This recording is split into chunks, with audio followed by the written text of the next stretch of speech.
This is how fast I was able to get this brush cleaned and ready for my next job.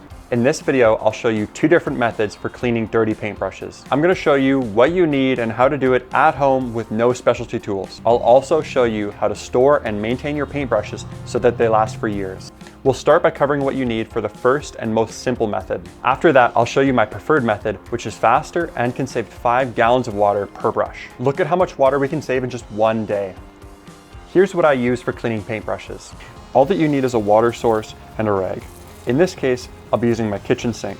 Specialty tools like a wire brush or brush comb can help you do a better job but aren't necessary. Start by scraping out any excess paint back into the can. Once all the paint has been removed, work water into the brush by pressing it into the bottom of the sink or massaging the brush with your hands. If any paint dried on the ferrule or bristles, use a wet rag to remove the paint. This is where you could use a scouring pad, old dish brush, wire brush, or brush comb.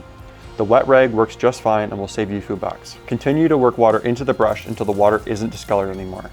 The last step is to remove as much excess water as possible by either spinning it out or using a dry cloth. With that, the brush should be clean. I'll show you how to store the paintbrush after I cover my preferred method for cleaning brushes. Here's what I use for cleaning paintbrushes. I've got 1 to 2 liters of water, 2 2.5 gallon buckets, a wire brush and brush comb, and a wet rag. I've also got an old paint can that I'm going to use to collect the dirty water for proper disposal. I like to use this wire brush comb, but as before, it's not necessary. You can get creative and use any container big enough for a paintbrush and a little bit of water. I was able to use this old container of screws to clean a paintbrush. Stick around to the end of the video so I can show you why these buckets are super useful. With that covered, here's how we clean the brushes. Start by scraping out excess paint back into the can. The way we'll clean the brush is by working water into the bristles and then removing that dirty water from the brush by spinning it, scrape it against the side of the can, or using a dry rag to clean the water off. You only need around 1 cup of water in the bucket per rinse. I prefer to spin the brushes unless I'm working somewhere where I don't want to make a mess. After that, we rinse and repeat the process until the water in the bucket runs clear.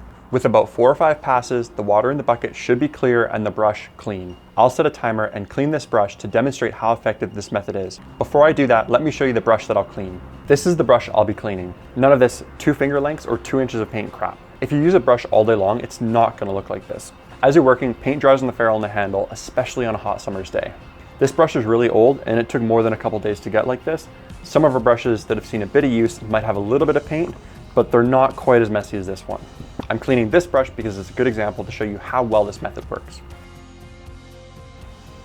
I'm going to start my timer and finally get this brush cleaned.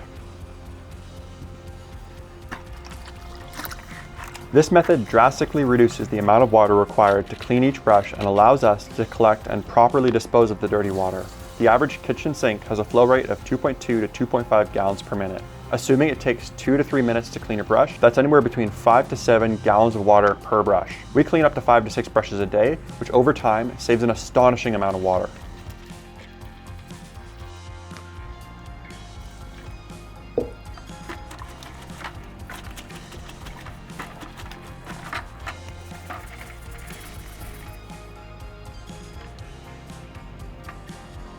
That's all that it took to clean this brush so that it's ready to use on my next job.